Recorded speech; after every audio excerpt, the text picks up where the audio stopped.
hello. Welcome to Hurt, Heal, Evolve. It is so good to see you. Glad you woke up this morning and had me on your mind to watch the show. I'm very excited about that. And I'm also excited about my very first guest. So listen, I talked to him before the show and I told him it has been probably just coming up on a year because I tried to get him when he was actually on a stage.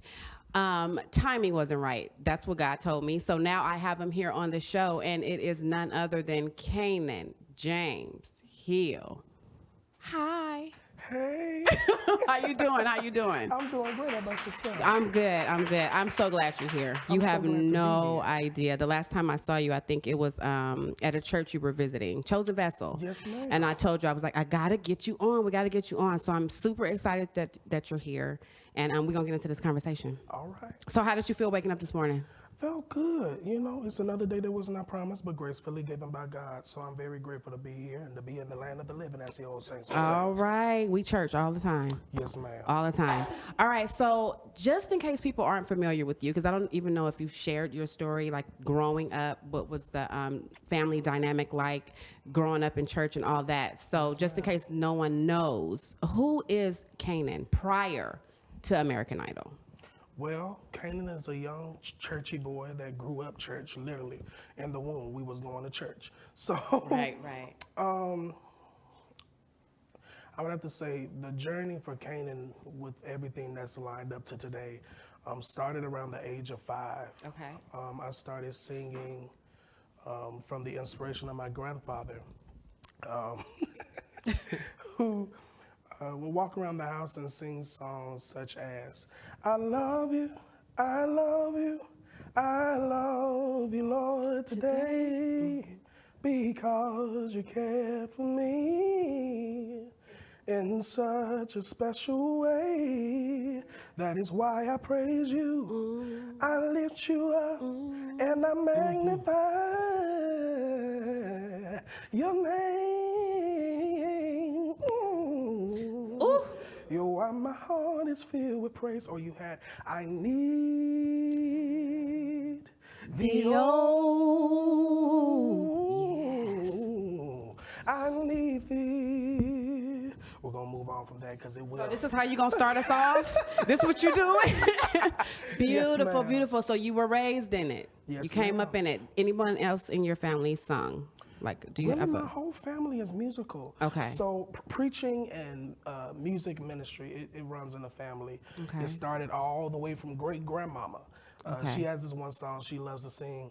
How does she do it? Wonder, wonder, wonder, wonder, wonder, wonder. She said, things I used to do, I can't do no more. Yeah. Places I used to go, I can't go no more.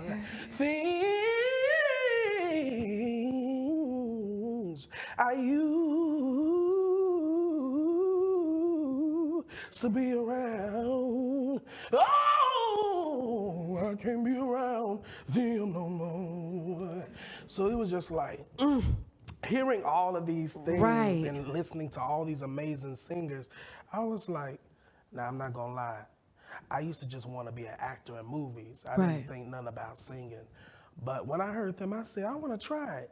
We started off a little shaky. Yeah, And yeah. started off too all the best. But we found our way there. We kept working on it, and to see the love and the what's the word I'm looking for? To see the appreciation of my gift from my grandfather, and to see Yeah. him push me in such a way, and not even just my grandfather, but my mother and my aunts and my grandmother and all of my family. It's really a blessing and an honor because I learned from them. Right. Do you consider yourself an old soul? Yes, ma'am. I was raised around all the seasons saints, Yeah. so it was bound for me to be growing up as an old man. Right. Okay. So do you do anything else besides singing? Because that's all we know you from when you Yes, were ma'am. introduced to the world on American Idol. Yes, ma'am. Do you have any other ministries? I write songs. I like to act. Okay. I can do a lot of different things that really is hilarious. Listening to cartoons as a young kid, I used to imitate the sound effects and all the, they got the little falling sound.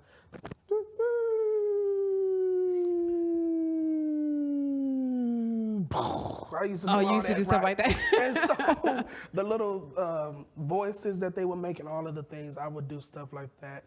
I can whistle. I can whistle, sing. You can whistle. I can whistle. Like regular whistle or sing whistle? Sing whistle. You know the type like, how do the saints know it as? That Leandria Johnson type of whistle singing? Like,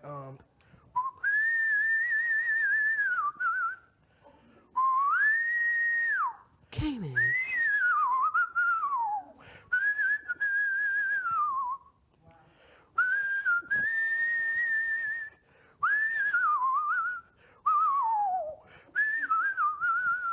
I can do a little whistle. Sir. Sir. Okay, so when did you fall in love with music to say this is what I want to do? Because I hear you preach too now. You didn't say that part. So okay. Do you prefer ministry preaching over singing? Or are they both like even, or where do you put that on the scale? Well, it started with preaching before singing. Okay. I would go in whatever room I could go to by myself, and something that stuck with me as a kid was Peter walking on the water. Okay. I would go and preach that to myself every day by myself. I go, and Peter walked on the water. Oh, yes, he did. Storm came and took away his focus, but we gotta be like God and stay focus on God. You gotta keep your mind stayed on Him. Oh, Jesus. So you used to practice like we all used to. We didn't sound as good as you though, but this is what we used to do with brushes, combs, and all the things because of what we saw. Yes, so that's ma'am. great. So how did you get from doing all that to American Idol? Well, Did you always know you wanted to be on American Idol? I didn't actually. The thing was, I had went over to my cousin's house. We had a little family gathering, and we were all sitting together, and I ended up being a part of a karaoke thing they had going. And if I'm not mistaken, I was singing "For Your Glory." Tasha, we love Tasha. Yeah. I will do anything. And so they're recording me, and I didn't know anything about it. And so we leave from the family gathering, we go home, and I'd say probably about a day or two afterwards, I saw the post that she posted on TikTok of me singing a song, and she reached back out letting us know that one of the producers from American Idol reached out asking for my information to get me on, which was Josh Randall. Okay. And so I was a little iffy about it because I was like, competition type of thing, that's not what I'm going for. I'm more of a come together worship type of thing, you know, just singing all together. But what I wanted wasn't what the Lord had planned, because I was gonna say no. I didn't want to do it. But my grandfather and my mother and all of them, they kept pushing me. They said, this is a great opportunity. I think you should take it. And so in my mind, I'm like, I don't know. I don't even know if these people want to hear no gospel. Right. So I don't know if I'm going to go in there because I'm a church baby. I don't know about all this other stuff. Yeah, the secular I know part. it. You know, I know it, of course. I know Whitney Houston and Luther Vandross and all of the greats. I know about it, but it's not my thing per se. So I was like, iffy on it. But I ended up going for it and doing it. And sorry, what I was gonna do was Whitney Houston. And I will always love you. Will always love you.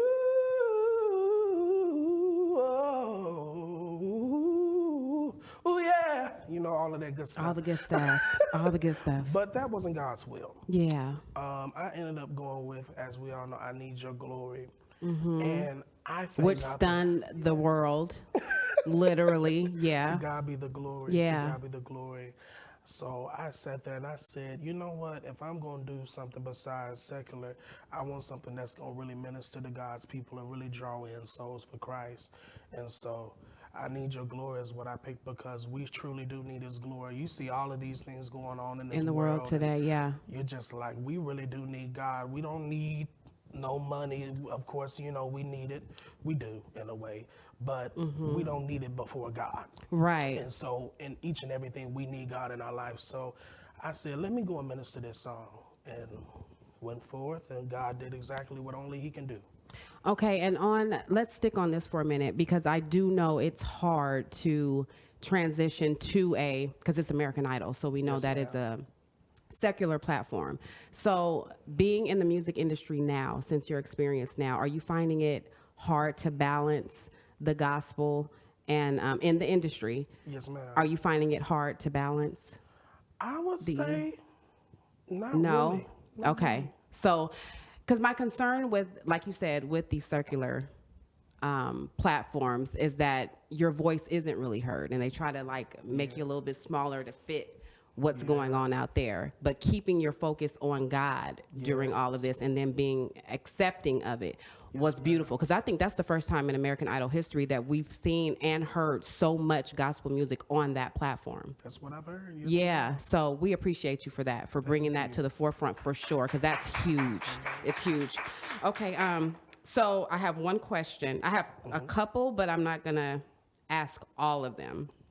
So staying on topic, how do you manage not compromising your gift entering the industry, even in the gospel community? Because there's a lot of compromise in our own community.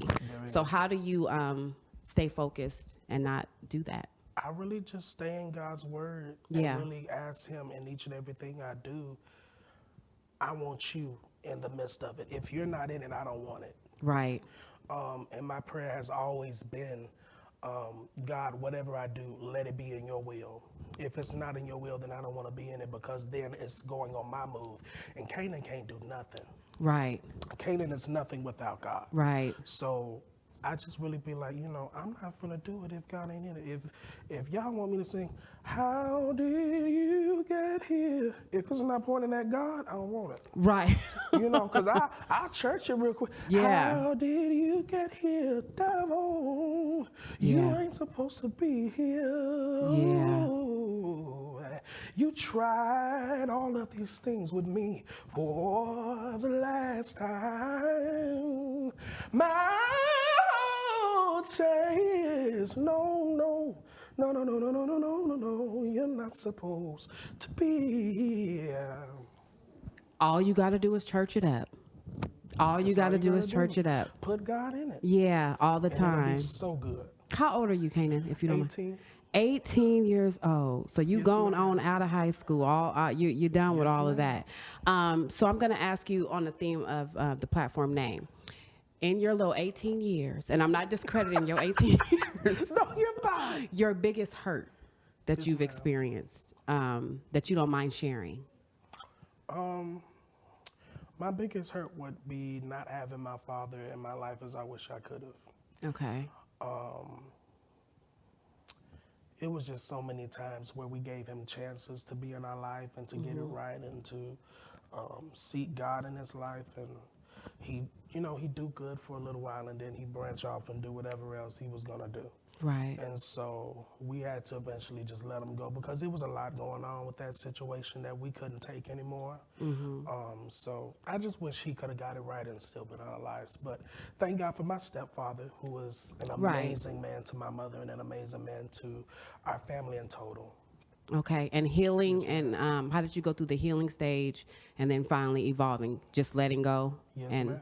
yeah, and then you have to appreciate what you do have, because stepfathers are very Wonderful. intricate parts of the household. So I'm happy Yes. about that. Yes, I'm happy about that. So what do you see happening for you next? What do you have up next? Are there any tours? Didn't you just go to the SOAR? Was it the SOAR? The SOAR Awards, yes, ma'am. How was that? It was amazing. Oh my gosh. So let me tell you, because now you're going to get me excited. Okay. I got to go and see the one and only Lisa Page Brooks, right? Okay. So I walked up to her. I said, the devil is a liar. Yeah. Victory is mine. Yeah. I said, yeah. Come on, audience. Yeah. Listen, I was so excited to meet her. I met Erica Campbell. Okay. Take the shackles from my feet Yeah. so I can dance. Yeah. I just wanna pray. Oh, just gotta praise, oh Lord. It was so many amazing artists I got to meet, and I was just in awe of the fact that these people knew me as well, and that they were loving on me so much because I've looked up to these people. I've learned from them. They've helped me to become who I am musically. Yeah. And so it was just an honor and a blessing to be in the same room as them and even perform on the same stage as them. And I got to see my American Idol fam, Kobe Jordan, Victor Solomon, and Roman Collins. And they're all doing good. Yeah. Thank you. Yeah. What an honor it was to perform next to them because them is some vocal masterminds. Let me tell you something. I'm back there rehearsing with them, and I said, I'm not going to be able to sing like this with y'all because I'm going to be throwing shoes at y'all before I can sing. It don't make no sense. They are amazing, and I thank God for the connection I have with them. Good. So what's up next for you? What can we expect from you? We got the gospel album on the way. We just got through finishing everything up. I'm very excited about this. Yeah, yeah. And then we also have, we're working on some tours. Okay. And we're also working on some amazing collaborations I'm very excited about, such as, I'll name just a few. We got Leandria. Okay. We have Vanessa Bell Armstrong, the Oh, Vanessa okay. Master. Yeah. The tempest is raging. Oh my Yeah, you God. an old soul. What you know about it? Listen, I know about. I'm talking about. We know the Daryl Coley, Rand Savage, Reverend James Moore. Yeah, the list goes on. So those I'm are an still old your baby for real. favorites? Yes, ma'am. Are there any new generation artists that stick out to you? Oh my gosh, Jacqueline Carr. Okay. Kiera Shear. Okay. Todd Delaney. Kalante Gavin. Okay. Ooh, Zacardi Kalante. Cortez. Yes, Yeah. ma'am. Yeah. There's so many. I don't know if you know Maestro Zay. They performed at the Soul Awards, actually. Jahari McGee. Okay. And there's so many more. Michaela Desiree. Michaela is killing the game. Yeah. I'm so proud of her and all that she's doing and accomplishing. And yeah, those are some amazing artists that I listen to, and it's a lot more, but that list will be going on for years and years. Well, I'm looking forward to seeing you with your new album and all the things that you have going on. So before we get out of here, though, so you ran through some songs.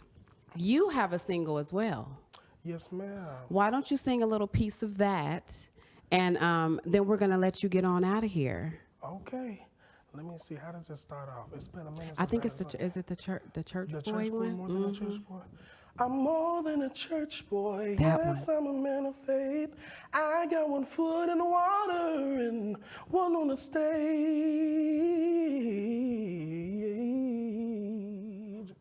And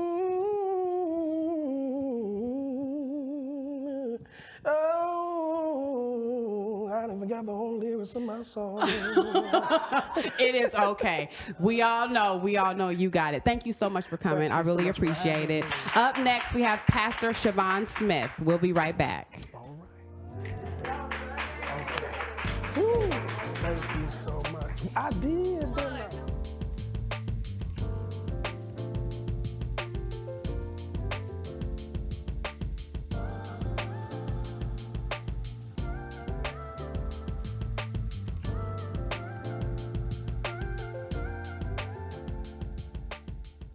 Hello, welcome back. All right, it's segment 2, and I have leadership in the house. Not only is she a pastor, she's an author, she's gorgeous, and I'm happy that she's here. I have Pastor Siobhan Smith.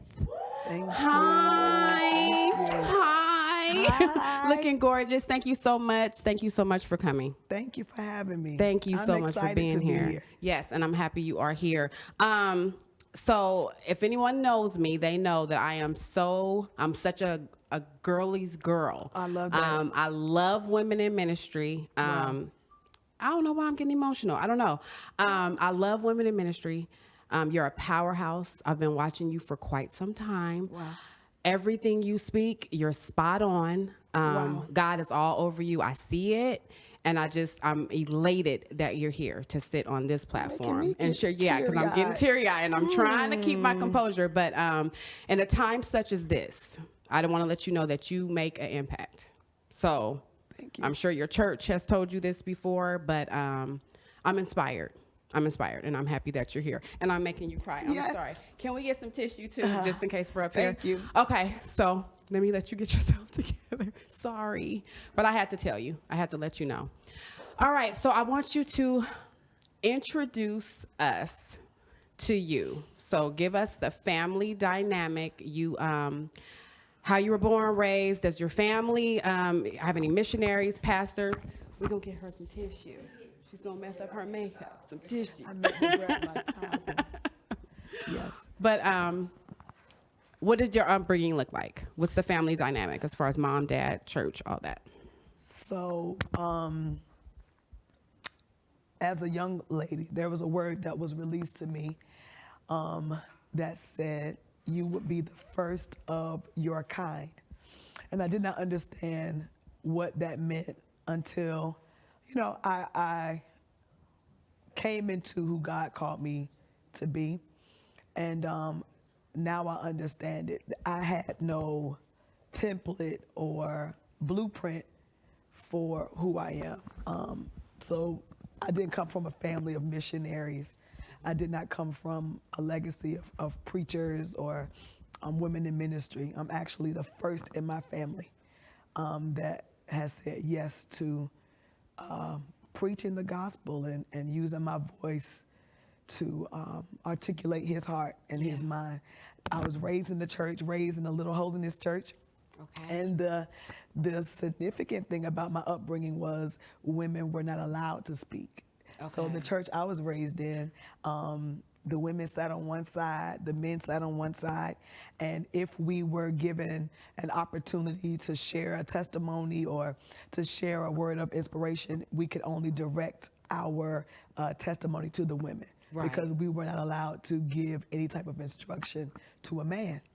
So I did not come into the fullness of, what many see today until my 20s, 19, 20, is when I really knew I'm called to stand as a voice, as a female voice for the Lord, but to do it in the way the Father gives it to me, not to follow after the model of other women preachers or women evangelists, but to be my authentic self. Yeah. And to share the gospel with boldness, with authority, but also in a spirit of love and kindness.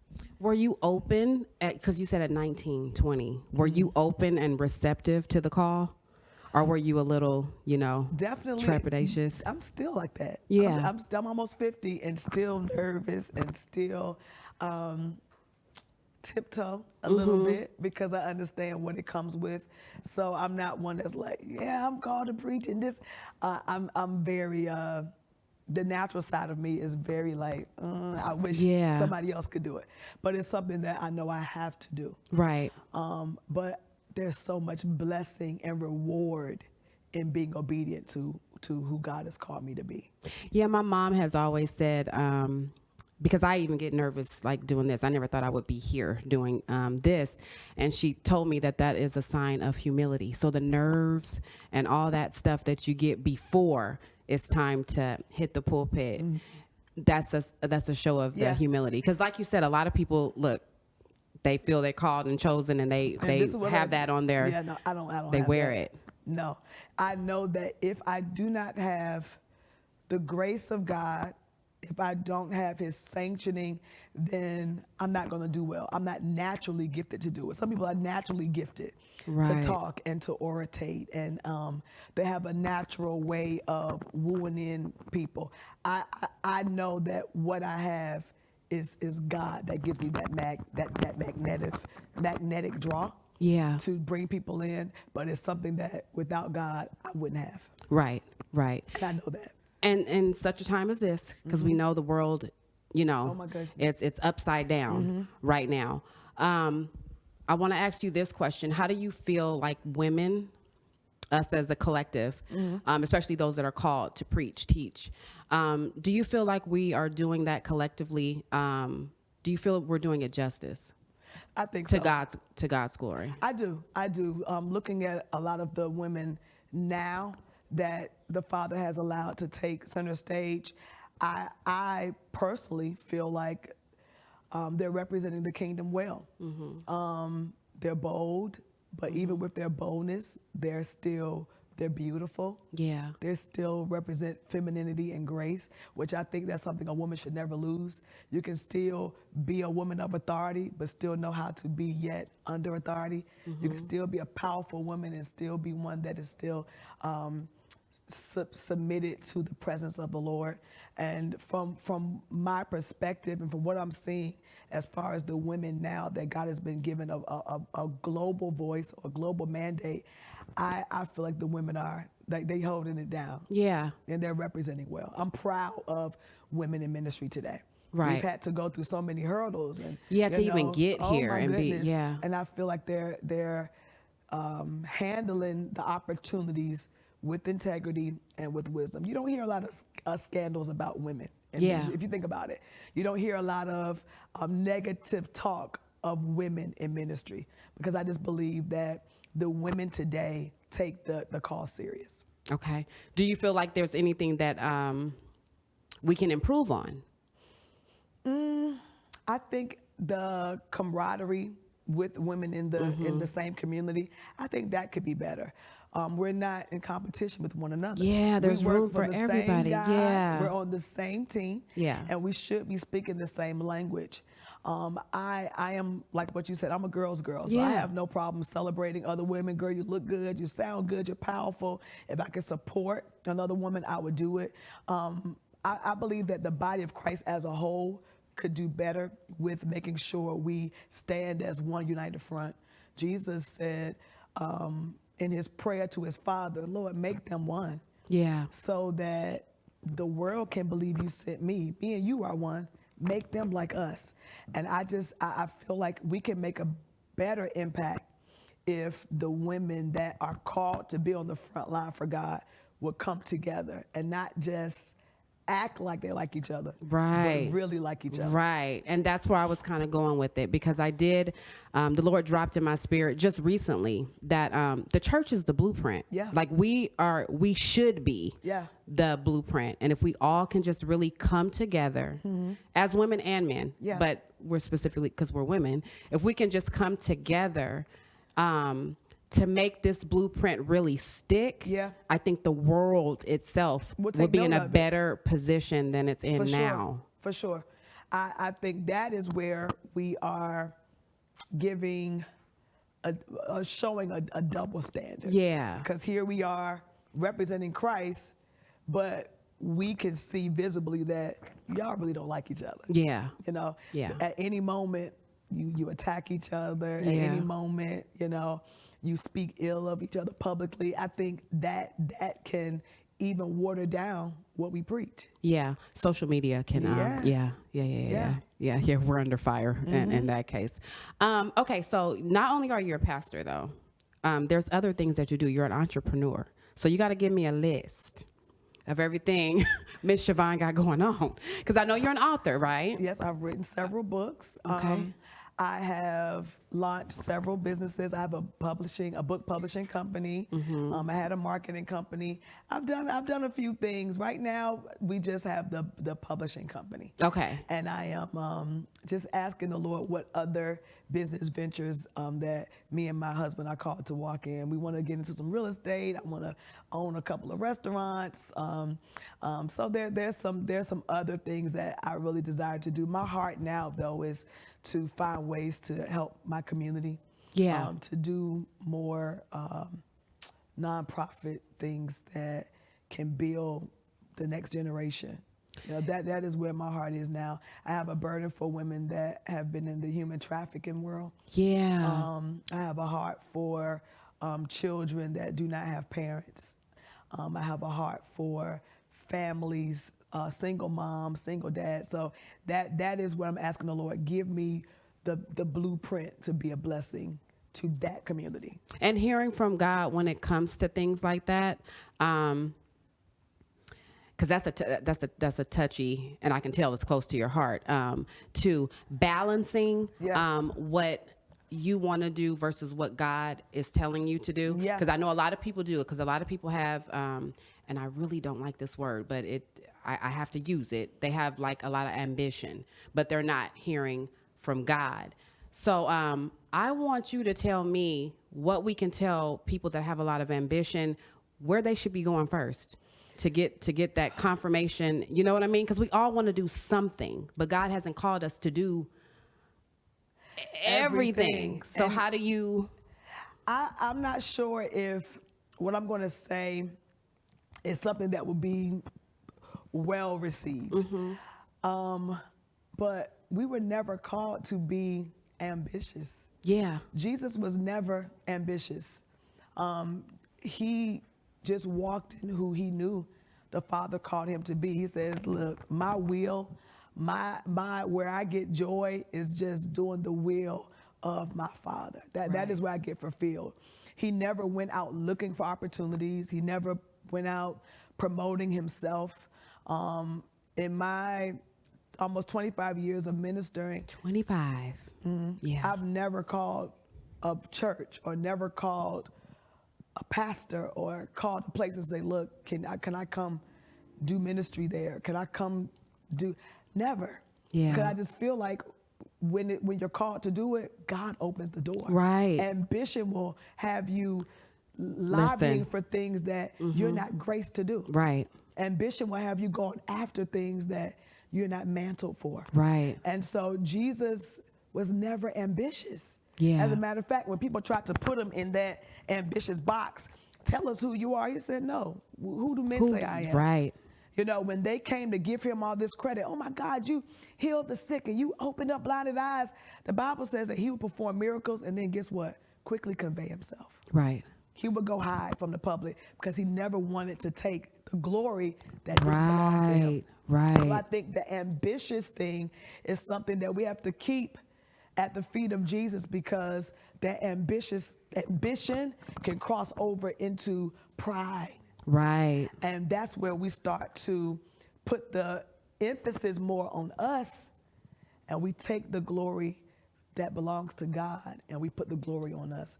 So I don't think it's nothing wrong with wanting to do what you're called to do, but the ambition is something that we need to make sure we keep at the feet of Jesus. And the prayer has to be, God, I want what you want for me. Yeah. So put your desire in me. And anything else that's not of you, move it out of the way. Move it out of the way. Take that desire out of my spirit and put your burden. So my prayer constantly is, God, give me your burden. Yeah. Your burden. And then the burden he gives to me, now give me the wisdom to walk out your burden here on the earth. And steward it well. Because that's what, that was beautiful. And on top of that, I think I'm in a season, me personally, where it is, Lord, your will. And having that prayer all the time, because once you get on the road to what he told you to do, it is so easy. Because I'm even finding myself at the level, and I'm not dumbing down where I am, but at the level I am, you will get in the way. Yeah. Because you want certain things to hurry up and happen, Yeah. and you want certain things, and you lose sight. So staying prayerful and always putting God at the forefront. Always, always. If you do not stay prayerful and stay in his presence, you will make decisions based on your emotions. Yeah. You will make decisions based on your feelings, and your feelings will mess you up. Yeah. Feelings change. Yeah. Our feelings are fickle. Yeah. So the only way to stay in the spirit is to make sure you position yourself to be in the presence of the Lord constantly. He'll speak to you in his presence. That part. He'll reveal, he'll give strategy, he'll download, he'll give you the answers that you've been looking for, but it happens with spending time with Yeah, him. you got to ask him. You have to. You got to ask him. Yeah. Okay. Biggest hurt. I always ask this question that you don't mind gosh. sharing. It can be in any realm, business-wise, practical, family, anywhere you want to go with I that. think that the hurt for me is consistent. Whether it's in business, whether it's with ministry, whether it's with friend, it is dealing with betrayal. Yeah. Betrayal and your heart being mishandled. Yeah. When you have a desire just to love genuinely, your heart can be your superpower, but it also can be your Achilles heel. Right? I remember when I was going to one of my therapy sessions, and my therapist said to me, she said, you extend so much grace. She said, it's beautiful to see and to hear and to witness, she says, but that is also what has been the thing that has worked against you. And so I think the most hurtful thing is to have people you love, people you trust, to take advantage of your heart. Yeah, because how do you balance, look, Jesus and therapy. How do you balance grace and boundaries? I'm still Like still trying to- learning? Yeah. Yeah. I don't think you'll ever Master master it? that. Still mastering boundaries and keeping boundaries in place and not allowing your heart to override the boundaries you put in place. That's a struggle for me. Yeah, it is. You know, knowing how to love, but having the wisdom to know who to love from a distance. Yeah. And if you love them from a distance, not apologize for loving them from a distance. Yeah, because Not he's working on me. apologize Yeah. for removing access. Yeah. I still love you, but there's access that I can't give to you anymore. And that does not mean you don't have And it the grace for the doesn't person. mean I It's don't just have grace. boundaries. It's called boundaries. It's called wisdom. And it's called stewarding also what God has given to you well. Because you have to be very mindful of the makeup. God has given me this special thing that, again, it draws all kind of people. Yeah. Especially hurting people, especially broken people. It's those who've been rejected, those that have dealt with abandonment, those that are confused, those that are just looking for genuine love. I have that. So when you have it, you attract all kinds of things. Yeah. And if you're not careful, it will drain you. Yeah. Yeah. And those that are coming to you, they don't mean no harm. They're pulling at you because you have something they need. Yeah. But I'm one person. And if you have all of these people pulling at the same time, if you don't put those boundaries in place, and if you don't use the wisdom to know how much to give at certain times to certain people, then you won't be good for anybody. Right. So that is in this season now, finally, in my late 40s, I am learning to steward the charisma, the grace, the love, the influence, the pastoring, the authority, all of the things that God has given to me. I am learning how to balance it all in a way that still brings the Father glory, but it also preserves me so that I can keep doing what I'm called to do. And it's imperative. I have it's to. imperative to do it. I Like you have to. said, I find myself in conversations with people all the time, and then you get off the phone, you've taken in all Yes. of their And stuff. And then I can't be good for my family. Right. I have a lot of children. Right. I have a husband that I am in love with. And I was just about to go there. Yeah. So you are married. How long have you been married? 6 years. Congratulations. yes. Oh, that's kind of still new. Yes. Are we in the honeymoon phase still? Somebody was saying that y'all still in the honeymoon phase. And I said, I don't know. I was married 20 years previously. Okay. He was married 20 years previously. Oh, so you have a lot of experience So we've got collectively. experience in marriage, history in marriage. So I say that this marriage here is the fruit of the blessing of what I have had to endure in my past years. So I am just believing that how it is how it's going to always be. How it's going to be. And you Yes, guys 'cause this is- co-pastor together, right? Yes, we do. And what's the name of the church? The Life Center, Texas. Yeah. The place where new life begins. And how long have you all been Almost pastors? 2 years. Okay. Almost 2 Okay, years. so We that's are what about 18 months old. We are in the Trinity Grove area. God has blessed us to be right near downtown Dallas. And he moved us from the East Coast just for this. For this. To launch ministry in Dallas. And- yeah. We didn't know anything about Dallas. No family, no community here. Just a word from the Lord. Well, this is where we at. This is you where were we- called to this region. Come on. That's what that is. I'm going to listen. I wish you the best. But before we get out of here, is this? Oh, These you are have all a couple. my books. Okay. You have them. So we have when obeying God makes you look stupid. Stupid. Ooh. That's the truth right there. Yeah. Because, I wish I would have seen this a little earlier because we could have stayed on this. Yeah. Listen, because You I gotta always bring feel me stupid. back. Me too. Bring me back. We'll talk about it. I will. And what the church didn't tell us. The wives. Ooh, these mine? Yes. Okay. Yes. Okay. Yeah, we're gonna have to come back. 'Cause Yes. We got to talk about this and have some girl talk. I would Girl love that. talk versus. And that includes ministry. Yeah. So yeah. But we can get a little raw. Yeah. Thank you so much. Thank you so much for coming. Thank the audience for coming. Thank you so much. And thank you for joining Her Hill Evolve. You guys have a blessed weekend. Thank you.